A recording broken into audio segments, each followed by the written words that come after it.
Question है। Question है हमारे पास कि दो आइडेंटिकल चार्ज स्फीयर है, पहले भी ये ऐसा क्वेश्चन कर चुके हैं अपन।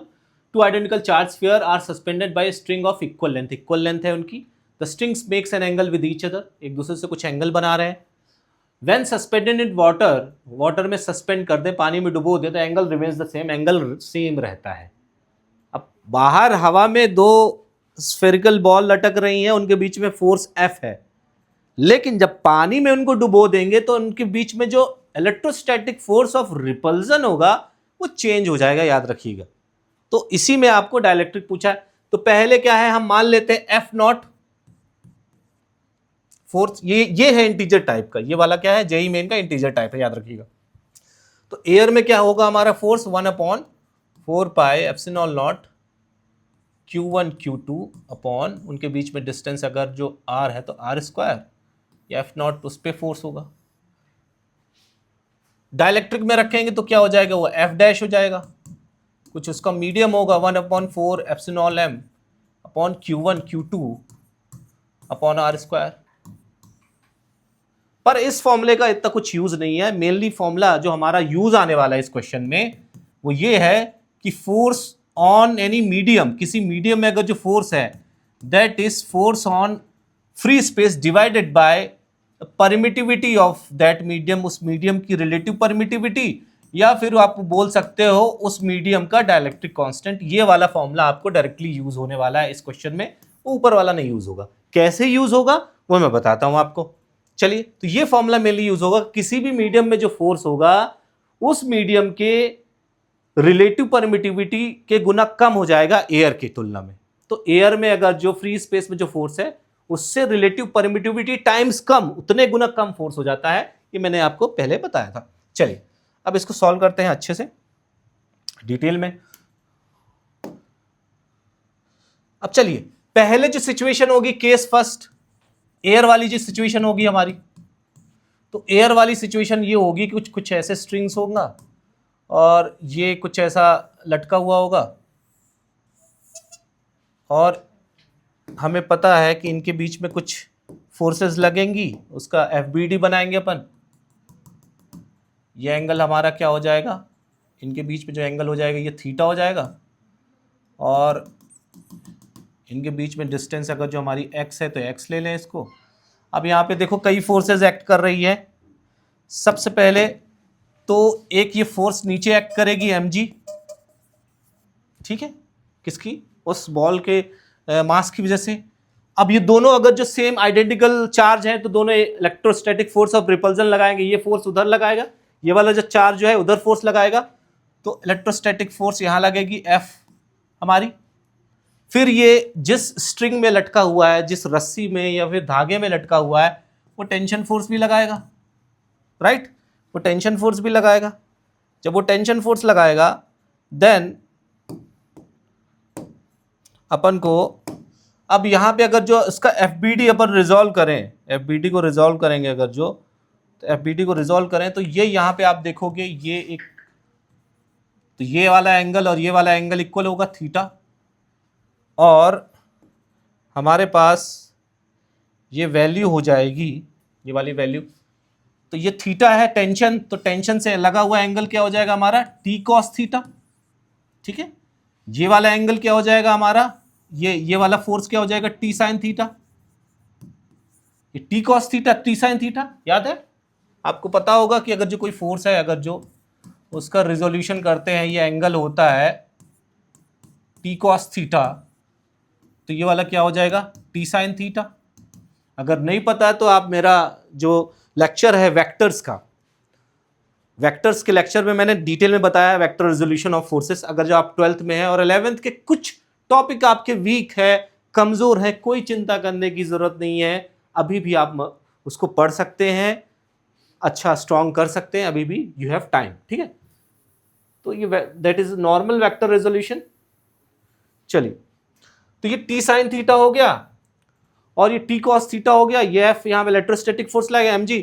अब इक्विलिब्रियम के लिए आपको पता है कि भाई हॉरिजॉन्टल फोर्सेस और वर्टिकल फोर्सेस क्या होनी चाहिए, इक्वल होनी चाहिए। तो आप लिख सकते हो इसको T sin theta is equals to F, जो कि इलेक्ट्रोस्टैटिक फोर्स है दोनों के बीच में, देन फिर आप लिख सकते हो, ये फर्स्ट इक्वेशन हो जाएगी, और यहां लिख सकते हो T cos theta is equals to mg लिख सकते हो। ये सेकंड इक्वेशन हो जाएगी।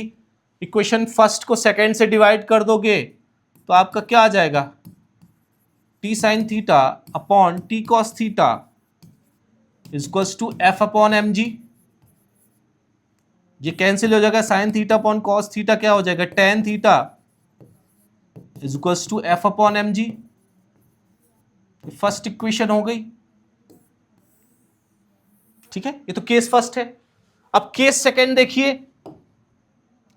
अब के केस सेकंड में थोड़ा सा चेंज आ जाएगा भैया। क्या चेंज आ जाएगा कि भैया पानी के अंदर है, अब दोनों पानी के अंदर सस्पेंडेड रहेंगे, तो ये केस सेकंड में ये हो जाएगा केस सेकंड। अब ये दोनों जो चार्ज पार्टिकल्स हैं, बॉल्स हैं, वो पानी के अंदर सस्पेंडेड है। तो लो भैया पानी भर दिया अपन ने इसके अंदर, ये लो पानी लिक्विड। अब पानी के अंदर आपको पता है एक एडिशनल फोर्स हमारे पास आ जाती है, दैट अप थ्रस्ट फोर्स। वो अप थ्रस्ट फोर्स जो पानी लगाता है, जिसको हम बोलते हैं क्या बेटा, बॉयंट फोर्स। क्या बोलते हैं, बॉयंट फोर्स, जो अप थ्रस्ट फोर्स लगता है। तो एक एडिशनल फोर्स इस पे अपन को रिजॉल्व करना पड़ेगा, तो उसको अपन रिजॉल्व कर लेते हैं। तो यहां पे वही सेम सिनेरियो है, यहां पे फोर्स ऑफ इलेक्ट्रोस्टैटिक फोर्स लगेगा, ठीक है। इसको एफ डैश लिख लेते हैं, क्योंकि ये फोर्स डिफरेंट रहेगा, क्योंकि एक मीडियम में है, अलग मीडियम में है। वो एयर में था, ये वाटर में था। और सेम टेंशन यहां पे लगेगा, यहां पे mg लगेगा, ठीक है। अब यहां पे क्या जो लगेगा, ये ऊपर इसके थोड़ा सा बदलाव हो जाएगा, और ऊपर आप देख रहे होंगे कि यहाँ पे टेंशन है, और ये अगर जो एंगल, क्योंकि एंगल रिमेन सेम है, एंगल तो सेम है, क्वेश्चन में बोला एंगल सेम है, एंगल में कोई बदलाव नहीं आया है, तो एंगल सेम है। तो ये क्या हो जाएगा, ये थीटा है, ये भी थीटा हो जाएगा। टी डैश, इसका टेंशन अगर जो हम मान लें क्या, टी डैश, तो ये क्या हो जाएगा, टी डैश कॉस थीटा। ये वाला हो जाएगा टी डैश साइन थीटा। ये वाला जो फोर्स हो जाएगा टी डैश साइन थीटा, वाला फोर्स हो जाएगा टी डैश साइन थीटा। नीचे mg लग रहा है, यहां f डैश लग रहा है। एक एडिशनल फोर्स हमारी और आ गई, एक एडिशनल फोर्स हमारी और आ गई, जिसको हम बोलेंगे बॉयंट फोर्स। भाई वो पानी के ऊपर लगेगा, भाई अप थ्रस्ट लगेगा, इस बॉल के ऊपर फोर्स लगेगा, तो एक फोर्स हो जाएगी हमारा f, नीचे b, F B for buoyant force, ठीक है। यहां पे बॉयंट फोर्स, आई होप वो आपने नोट कर लिया होगा, ठीक है। तो उसको मैं मिटा देता हूं, इसको छोड़कर, इस इक्वेशन को छोड़कर, फिर इसका मैं एफबीडी बनाता हूं।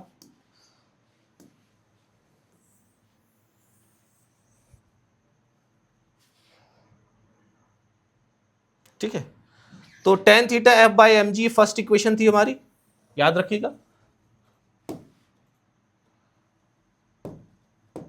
तो पहली इक्वेशन थी हमारी tan theta is equals to F upon M G, first equation.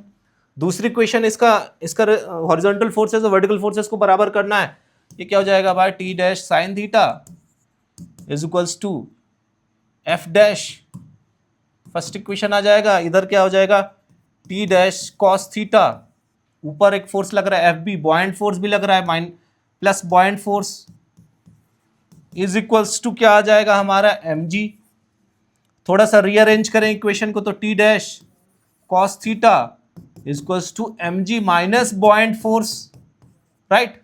ये इक्वेशन नंबर सेकंड ले लो। फर्स्ट इक्वेशन को सेकंड से डिवाइड करो, डिवाइड फर्स्ट बाय सेकंड। पहली इक्वेशन को सेकंड इक्वेशन से डिवाइड करोगे तो टी डैश कैंसिल आउट हो जाएगा, sine theta upon cos theta क्या हो जाएगा, टेन थीटा,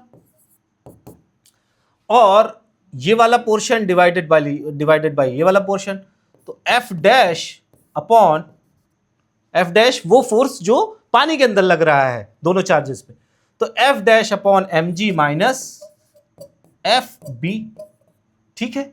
अब ये जो आ गया हमारा, ये पानी के अंदर का हमारा एफ बी डी है, पर एंगल तो सेम है दोनों का, तो ये वाला टेन थीटा, ये वाला टेन थीटा, दोनों सेम है, तो दोनों इक्वेशन को हम बराबर पुट करेंगे। यहां तक नोट कर लीजिए प्लीज, ठीक है। पानी के अंदर एक एडिशनल फोर्स लग जाता है, बॉयंट फोर्स, ऑलवेज रिमेंबर।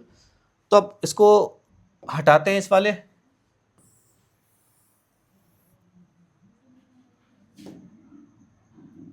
चलिए आगे बढ़ते हैं। अब दोनों के इक्वेशन, अब दोनों tan थीटा के बराबर है तो दोनों को हम इक्वेट कर देंगे। तो हम लिख सकते हैं F upon M G is equals to F upon M G is equals to F dash upon M G minus F B, B for buoyant force, ठीक है। अब ये इक्वेशन हमारे पास आ गई, ठीक है। रिमेंबर ये इक्वेशन हमारे पास है। अब एक और चीज ध्यान रखते हैं, एक और चीज अपन अब बॉयंट फोर्स को देखते हैं, क्या है बॉयंट फोर्स, उसको उस टर्म्स में निकालते हैं और इस इक्वेशन को थोड़ा और आसान बनाने की कोशिश करते हैं। तो आई होप नोट कर लिया होगा वो वाला पोर्शन आपने, तो उसको मैं हटा देता हूं, ठीक है।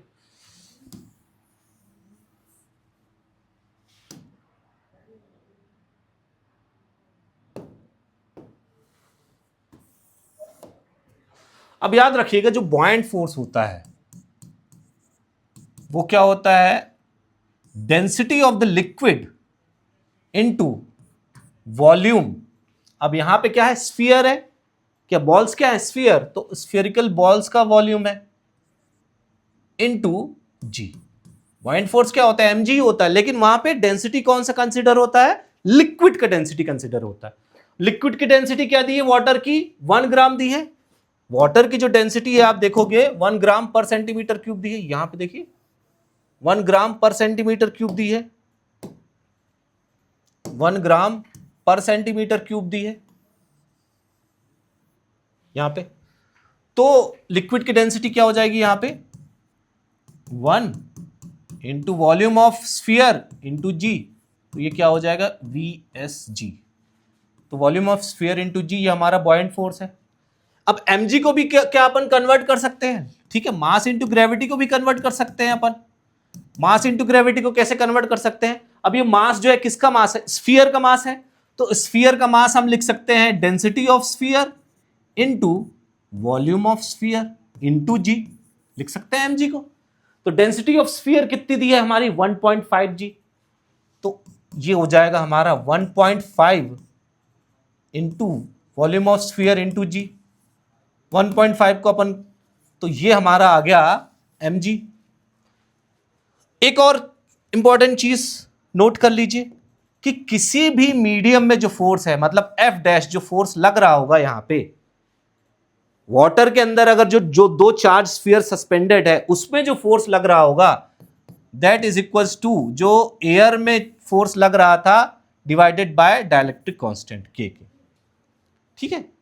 तो ये एक फॉर्मूला होता है, ये वाटर में जो फोर्स लग रहा है which is F dash equals to F upon F equals to F upon K, ये यहां पे पुट करेंगे, यही वाली चीज F डैश में यहां पे पुट करेंगे तो हमारे पास आ जाएगा F upon mg is equals to F upon K. F dash की जगह क्या पुट करेंगे, F अपॉन के, और यहां क्या हो जाएगा mg minus buoyant force FB, तो यहां से यहां F से F कैंसिल आउट हो जाएगा हमारा, राइट।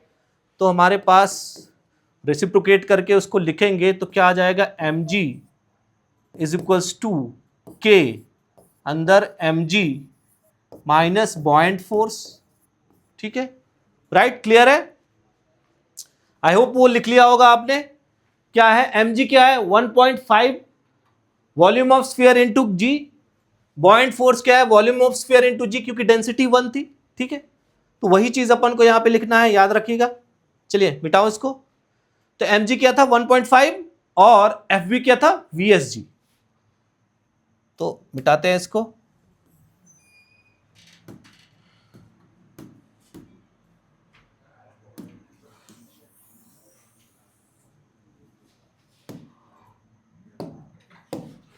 चलिए, तो mg था हमारा 1.5 into volume of sphere into G is equals to K, bracket में mg क्या था again 1.5 volume of sphere into G minus buoyant force क्या था हमारा, volume of sphere into G, इस पे निकाला है अपन ने, तो ये क्या आ जाएगा 1.5 volume of sphere into G equals to, ये क्या आ जाएगा 1.5 और 1 तो क्या आ जाएगा 0.5, तो 0.5 वॉल्यूम ऑफ स्फीयर इंटू जी, ठीक है, इस वैल्यू को इधर भेज देंगे तो डिवाइड कर देगा, तो k equals to 1.5 volume of sphere into G divided by, ये आके यहां पे डिवाइड करेगा 0.5 into volume of sphere into G, ये वैल्यू और ये वैल्यू कैंसिल आउट हो जाएगा। इस स्टेप में बहुत मजा आता है, मुझे भी बचपन में बहुत मजा आता था, काटने पीटने में बहुत मजा आता था, क्योंकि ये क्वेश्चन को बड़ा आसान बनाता है, बहुत मजा आता है। इतनी मेहनत करने के बाद जब लास्ट में आप उसको काटते हो, आसान सा हो जाता है, ठीक है। तो अब k इज इक्वल्स टू 1.5 को क्या लिख सकते हो भैया 3/2, राइट। 0.5 को लिख सकते हो 1/2, तो 2 ऊपर चला जाएगा, 2 से 2 कैंसिल, और हमारा k is equals to 3 answer हो जाएगा। मतलब डाइलेक्ट्रिक कांस्टेंट क्या आ गया हमारा, k equals to 3 your answer. तो ये क्या हो जाएगा, the material of the sphere 1.5, the dielectric constant of the water will be k equals to 3, तो k इक्वल्स टू 3 इसका आंसर होगा, ठीक है, k इक्वल्स टू 3 इसका आंसर होगा। अच्छा क्वेश्चन है, कई बार इस टॉपिक से JEE Main as well as NEET के परीक्षाओं में कई बार पूछा गया है कॉन्सेप्ट, इवन जेई एडवांस्ड की परीक्षाओं में भी पूछा जाता है, मिक्स करके थोड़ा और एक्सटेंड कर देते हैं सवाल को, लेंथी बना देते हैं, पूछा जाता है, तो इंपॉर्टेंट कॉन्सेप्ट है, प्लीज नोट इट डाउन।